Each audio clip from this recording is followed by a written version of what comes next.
ખંભાતની પશ્ચિમે 3 માઇલ દૂર સમુદ્ર કિનારા પર આવેલું તીર્થ સ્થાન વડુચી માતાનું મંદિર, જેનો સંવંત 1670માં ખંભાતના કવિ ઋષભદાસે રચેલા કુમારપાળ રાસમાં 64 દેવીઓના નામમાં વડુચી માતાનો ઉલ્લેખ છે. ખંભાતના લુણેજથી અડધા માઇલ દૂર આ તીર્થ આવેલું છે. દરિયાના ભાઠામાં એક ધર્મશાળા, માતાનું દેહરું અને દેહરા જોડે એક ગૌમુખી આકારની પ્રાચીન વાવ છે.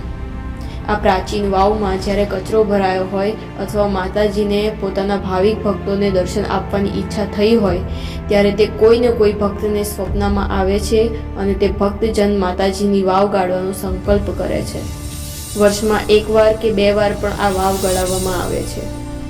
સંવત 2021ના વૈશાખ વદ સાતમને રવિવાર માતાજીની વાવ સૌ પ્રથમવાર ગળાયેલી. વાવ ગાળવા માટે કોસ જોડવામાં આવે છે, તેમજ ડોલ, ઘડા વગેરેથી લોકો પાણી બહાર કાઢી નાખે છે. હાથેથી પાણી કાઢવાથી પુણ્ય મળે છે એમ સમજીને હજારો લોકો આ શુભ કાર્યોમાં પાણી કાઢવા માટે જોતરાય છે. વડુચી માતા અંગે એક લોકવાર્તા લોકમુખે ચર્ચાઈ રહી છે. આ લોકકથા સિદ્ધરાજ જયસિંહના સમયની હોવાનું જાણવા મળેલ છે.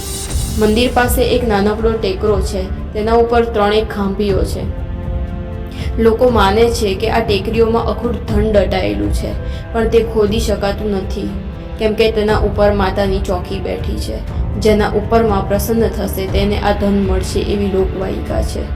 નાનપણમાં રા નવઘણ માથે કપરા દિવસો આવ્યા હતા અને ત્યારે જહાલબાઈનો રા નવઘણને મદદ કરી અને બંને ભાઈ બહેનના સંબંધો બંધાયા. સૌરાષ્ટ્રમાં દુકાળ પડ્યો અને જહાલ, તેનો પતિ અને કુટુંબ સિંધમાં ગયા અને સિંધના રાજવીઓએ તેનું રૂપ જોયું અને ત્યારે લડાઈ થઈ. રા નવઘણે બહેનને દુઃખમાંથી મુક્ત કરી અને ત્યાંથી પાછા ફરતા રાધનપુર થઈ ધોળકા થઈ ખંભાત આવ્યા. ખંભાત નગરના પાદરે લશ્કરે પડાવ નાખ્યો અને ગામના લોકો આ લશ્કરને જોવા આવ્યા.